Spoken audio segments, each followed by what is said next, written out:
ဒီပိုင်းမှာတော့မော်တေရှာနဲ့ဂိုမတ်တို့ကတင်းငယ်မွေးနေ့ကိုမေ့သွားတဲ့အတွက်ပြန်ချော့တဲ့အနေနဲ့နာမည်ကြီးစပါပညာရှင်ကိုခေါ်ပေးထားပါတယ်။ပုံမှန်ဆိုသူ့ဆိုင်သွားပြင်မှုတော့6လလောက်ဖိုကင်ကြိုယူရပါမယ်။ဂိုမတ်ကဝန်ဆောင်ကသုံးစားပေးပြီးဂျယ်ရီကိုမျိုးအထိချက်ချင်းလာခိုင်းလိုက်တာဖြစ်ပါတယ်။တင်းအတွက်စိတ်ရေးသွားရပါမယ်။မော်တေရှာကမင်းညာသူ့အမေကိုဖုန်းဆက်ခေါ်လိုက်ပြီလို့စိတ်လေးနေပါတယ်။အဲဒါကြောင့်ဂိုမတ်ကမိန်းမစိတ်ကြည်အောင်လုပ်ပေးရင်လင်မယားနှစ်ယောက်ချစ်ကြည်နူးနေတော့Wednesdayကဂိုဒီရဲ့စာအုပ်ကိုလာပြန်ခိုးပါတယ်။ဒါပေမဲ့မော်တေရှာကတည်သွားလို့ Wednesday ခိုးတာမိသွားပါတယ်။ Wednesday လည်းမထူးတော့တဲ့အစုံဖြစ်ကြောင်းကုန်စင်တွေအကုန်ရှင်းပြပါတယ်။ Enid ဟာသူ့ကြောင့်မကြခင်တေးရတော့မှဖြစ်ပြီးထူးဆန်းတဲ့မျက်စိတစ်ဖက်နဲ့ကြီးကန်းတစ်ကောင်လည်းပတ်သက်နေပါတယ်။အဲ့ဒါအပြင် Galvin နဲ့သူ့လို့ဖော်ကင်ဘက်တေးရတာလည်းဒီကြီးကန်းကြောင့်ပဲမို့ဒီမှုကိုစုံစမ်းဖို့စာအုပ်ကိုပြန်တောင်းပါတယ်။မော်တေရှာကတော့အန်ဒီရဲ့များလုံးတဲ့စာအုပ်ကိုပြန်မပေးဘဲ Wednesday ကိုပြန်ခိုင်းလိုက်ပါတယ်။မော်တေရှာရဲ့ညီမအော်ဖီလီယာကလည်း Wednesday လို့စိတ်မရှိပဲလှုပ်ချင်ရလှုပ်ခဲ့လို့သူ့အစွမ်းနေကြောင်ယူသွားခဲ့ရပါတယ်။မော်တေရှာကသူ့သမီးကိုအော်ဖီလီယာလိုမဖြစ်စေချင်လို့တားတာပဲမဲ့ Wednesday ကတစောက်ကမ်းမှုတားမိနှစ်ယောက်စကားအခြေတင်များကြပါတယ်။သူပြန်ရောက်လာတော့ Enid ကစခန်းချဖို့အတွက်တောင်းလို့ရလို့ပုံနေတဲ့အဝတ်စားတွေကြားမှာဝတ်စရာမရှိလို့စိတ်ညစ်နေပါတယ်။တညအိတ်သွားမှာကိုကားစီးရင်ဝတ်ဖို့မိဘုံပွဲမှာဝတ်ဖို့ညဘက်ရေကူးဖို့အိတ်ဖို့မနဲ့တောင်တက်ဖို့အတွက်တစုံစီစီစဉ်ထားပါတယ်။ဒါတော့မနဲ့နေ့လေညစာတွေစားရင်ဝတ်ဖို့သုံးစုံလိုနေသေးလို့တယောက်တည်းစိတ်ညစ်နေပါတယ်။ Wednesday ကိုလည်းလိုက်ဖို့ခေါ်ပေမဲ့တယောက်တည်းနေရတာပဲကြိုက်တဲ့ Wednesday ကတော့ညင်ပါတယ်။အဝေးအစားကိစ္စနဲ့တောင်ပြရခတ်နေတဲ့ Enid တယောက်သူသေးတဲ့အမြင်ကိုရှားခဲ့တာသာသိရင်ထိလို့ရမှာမဟုတ်ဘူးလို့ Wednesday ကတင်းကိုပြောပြနေတော့ Agnes ပေါ်လာပါတယ်။ဒီအကြောင်း Enid ကိုပြောတာနဲ့သက်ပြစ်မယ်လို့ Wednesday က Agnes ကိုသတိပေးလိုက်ပါတယ်။ Fangirly Agnes ကတော့ Wednesday နဲ့အချစ်ဆုံးတငယ်ချင်းဖြစ်ခြင်းလို့ Wednesday ခိုင်းသမျှလုပ်ပေးဖို့အသင့်ရှိနေပါတယ်။တစ်ဖက်မှာ Pexley ကတော့သူ့ဘာသာပြန်ရောက်လာတဲ့ Slap ကိုအစာကျွေးနေပါတယ်။ Slap ကအရင်ထက်မတိမသားလေးအသားတိုးလာပုံပေါ်ပြီးခေါင်းပေါက်ကြီးထဲမှာလည်းအုံနောက်ကတဖြည်းဖြည်းဖွံ့ဖြိုးလာနေပါတယ်။ Eugene ကတော့သူ့ကိုကအလောင်းပိုးကောင်ကိုလေးလာခြင်းလို့နမူနာယူလိုက်ပါတယ်။ Slap က Pexley ကျွေးတာတွေမစားခြင်းပဲအုံနောက်ကိုပဲစားခြင်းတာကြောင့် Eugene ကိုစားဖို့လုပ်နေလို့ Pexley ကလျှက်စစ်နဲ့တားလိုက်ပါတယ်။ Eugene ကကြောင်းအုပ်ကိုအကြောင်းကြားစေခြင်းပဲမဲ့ Pexley ကတော့သူ့မွေးထားတဲ့ဇွန်ဘီကိုတက်ပြစ်ကြမှာဆိုလို့ဖွက်ထားဖို့ပဲလုပ်ပါတယ်။တိတ်မကြခင်လဲစခန်းချခီးထွက်ရတော့မှမို့ Pexley က Slap ကိုပါခေါ်သွားဖို့စီစဉ်ထားပါတယ်။တစ်ဖက်မှာတော့ Bianca ကတဲခိုဆောင်တစ်ခုမှလူတစ်ယောက်နဲ့တွတ်တွေ့ပါတယ်။တဲခိုဆောင်ပိုင်ရှင်ကို Siren အစွမ်းသုံးပြီးအဲ့ဒီအခန်းထဲကဧည့်သည်ကိုမနှောက်ယှက်ဖို့နဲ့သူလာတာကိုမေ့လိုက်ဖို့ပြောလိုက်ပါတယ်။အခန်းထဲမှာသူ့ဖွက်ထားတဲ့သူကတော့သူ့အမေပဲဖြစ်ပါတယ်။ Season 1မှာတော့က Bianca ရဲ့အမေဟာ Gideon လို့ခေါ်တဲ့လူတစ်ယောက်နဲ့လက်ထပ်ပြီး Siren အစွမ်းနဲ့လူတွေကိုလိန်စားတဲ့ Morning Song လို့ခေါ်တဲ့အဖွဲ့ထဲရှောင်နေခဲ့ပါတယ်။ Gideon က Bianca အမေကို Siren စွမ်းအားကြောင့်အသုံးချလက်ထပ်ခဲ့တာဖြစ်ပြီးအခုတော့သူတို့ Morning Song ခိုင်းကလူတွေကလိန်လည်မှုနဲ့အဖမ်းခံနေရပါတယ်။အထူးသဖြင့်ဂိုင်းခေါင်းဆောင် Gideon ကို FBI ကအသေးအတန်ရှာနေပါတယ်။ Bianca ကသူ့အမေအဖမ်းမခံရအောင်ဒီမှာလက်ဖွက်ထားတာဖြစ်ပါတယ်။သူ့အမေက Siren အစွမ်းကိုအလွဲသုံးစားနဲ့အလွန်အကျွံသုံးမိခဲ့လို့ခုဆိုရင် Siren အစွမ်းတွေခန်းချောက်နေပြီဖြစ်ပါတယ်။တစ်ဖက်မှာတော့ Wednesday က Galvin ရဲ့ဖုန်းကိုဖွင့်ဖို့ကြိုးစားနေပေမဲ့ဘလို့မှဖွင့်မရတာကြောင့် Agnes စီသွားပါတယ်။ Agnes က Galvin ရဲ့ဖုန်းကနေ Wednesday စီစာတွေပို့ခဲ့ဘူးတယ်ဆိုတော့ဖွင့်ထက်တာသိကြပါတယ်။သူကအသွင်ပြောင်းနိုင်တဲ့သင်္ကွဲတစ်ယောက်ကို Galvin နဲ့တူအောင်ပြောင်းခိုင်းပြီး Face ID နဲ့ဖွင့်တာဖြစ်ပါတယ်။ Agnes ကမျက်နှာကောင်းရအောင် Galvin အိမ်ကယူခဲ့တဲ့ပစ္စည်းတွေကို Wednesday ကိုပေးလိုက်ပါတယ်။ Agnes ကစိတ်ရှုပ်ဖို့ကောင်းပေမဲ့သူ့ရဲ့စွမ်းရည်ကတော့အသုံးဝင်နေဆိုတာကို Wednesday လက်ခံလိုက်ပါတယ်။ဖုန်းထဲမှာသူတို့ပြောထားတဲ့ record ကိုနားထောင်ကြည့်တော့တည်သွားတဲ့စုံတောက်ကတက်တွေတွေတင်ထားတဲ့နေရာကိုပြောထားပါတယ်။အဲ့နေရာကစခန်းချခီးထွက်မဲ့နေရာနဲ့နီးတဲ့အတွက် Wednesday လည်းစခန်းချခီးကိုလိုက်သွားဖို့ဆုံးဖြတ်လိုက်ပါတယ်။ဘာကြောင့်လိုက်မှန်းမသိတဲ့ Enid ကတော့ Wednesday လိုက်လို့ပြောနေပါတယ်။ Agnes နဲ့ Wednesday တပူးပူးတွဲဖြစ်နေတာကိုတော့မနာလို့ဖြစ်နေပါတယ်။စခန်းချခီးကို Gomez နဲ့ Morticia တို့ကပါလိုက်လာတာကြောင့် Wednesday ရော Pexley ပါစိတ်ပြတ်သွားကြပါတယ်။ Pexley က Slap ကိုဘယ်သူမှမမြင်စေချင်လို့တရားရောက်သူ့တဲတဲ့ခိုးဝင်ရင်အချက်ပေးအောင်တဲရှင်မှာမီးရှူတွေထောင်ထားပါတယ်။ Eugene ကတော့ဇွန်ဘီနဲ့အတူမအေးရဲလို့တဲပြောင်းအိပ်ဖို့စဉ်းစားနေပါတယ်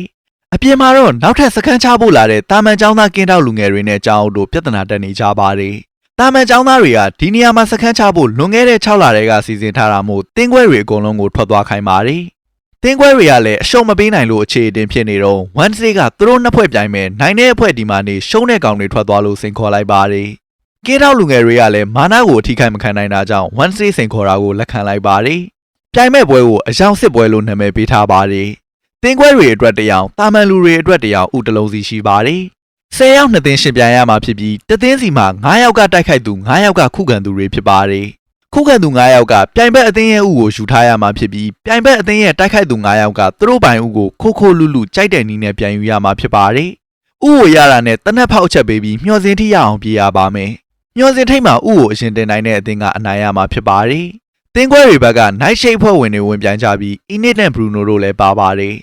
ကင်းထောက်အသင်းကလည်းစိတ်ကြိုက်လူရွေးပြီးတာနဲ့ပြိုင်ပွဲကိုစားကြပါတယ်ဘီယန်ကာရဲ့ဆိုင်ရန်အစွမ်းကိုသုံးပြီးဥကိုယူဖို့စီစဉ်ထားပေမဲ့ခုခံသူကင်းထောက်ကောင်လေးတွေကနှကြက်တွေတတ်ထားကြလို့အစီအစဉ်ပြတ်သွားပါတယ်တင်းခွဲဥကိုတော့ Ajax နဲ့ Siren တကောင်ကစောင့်နေကြတော့ကင်းထောက်ကောင်တွေက Ajax ရဲ့အုတ်ထုတ်ကျွတ်သွားအောင်မျှနဲ့ချိန်ပစ်လိုက်ပါတယ်Siren ကောင်က Ajax ကိုကြီးလိုက်ပြီးတော့ကြောက်ရွံ့ဖြစ်သွားပြီး Ajax လည်းအဖမ်းခံလိုက်ရပါတယ်ကင်းထောက်တွေကဥကိုရတာနဲ့အချက်ပြလိုက်ပါတယ်Wednesday နဲ့တိုက်ခိုက်မဲ့အဖွဲ့ကလည်းသူတို့လှုပ်ရှားရမယ့်အချိန်ရောက်ပြီဆိုတာသိလိုက်ကြပါတယ်Enid နဲ့ Bruno တို့ကဝင်ပလွေဆန်ဆန်မဲ့ဥကိုဝင်လူပေမဲ့ကင်းထောက်ကောင်တွေကမျက်ရည်ကိုဘုံနဲ့ပစ်လိုက်ပါတယ်ဒါပေမဲ့ Eugene ကပြားတွေကိုကင်းထောက်ကောင်တွေစီလွတ်လိုက်လို့ကင်းထောက်ကောင်တွေပြားတုတ်ခံနေရပါတယ်မျက်ရည်ကိုဘုံလောက်နဲ့လွယ်မျက်ရည်မကျတတ်တဲ့ Wednesday ကဥကိုအေးစေးဝင်ယူသွားပါတယ်ဒါပေမဲ့ကင်းထောက်တကောင်ကမျောစင်မော်တောင်တက်နေပြီးမို့သူတို့အဖွဲ့ကနောက်ကောက်ကျနေပြီဖြစ်ပါတယ်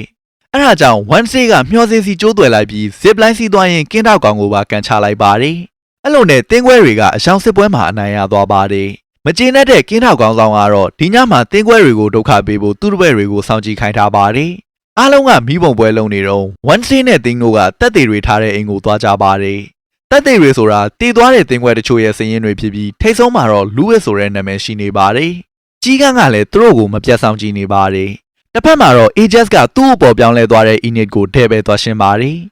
Enid ကသူ့ခံစားချက်တွေအရင်လိုမဟုတ်တော့ပဲပြောင်းလဲသွားကြောင်းဝန်ခံပြီး Ajax နဲ့တရားဝင်လမ်းခွဲလိုက်ပါတယ်တင်းခွဲတွေကိုဒုက္ခပေးဖို့ပုံနေတဲ့ကင်းတောက်တွေတောင် Ajax ကိုတနာသွားကြပါတယ်Wednesday ကတက်သေးတွေရှားလာပေမဲ့အာယုံခံကြည့်ဖို့စိတ်ဆွမ်းအားမရှိလို့တိုင်ပန်နေပါတယ်အဲ့ဒါကြောင့်သူ့အမေစီက Goody ရဲ့စာအုပ်ကိုပြန်ယူဖို့ထပ်သွားပါတယ်မိသားစုကြားမှာစကားနဲ့ဖြေရှင်းလို့ရတာမရှိလို့ Wednesday ကဓာတ်နဲ့ဖြေရှင်းဖို့သူ့အမေကိုစိန်ခေါ်လိုက်ပါတယ်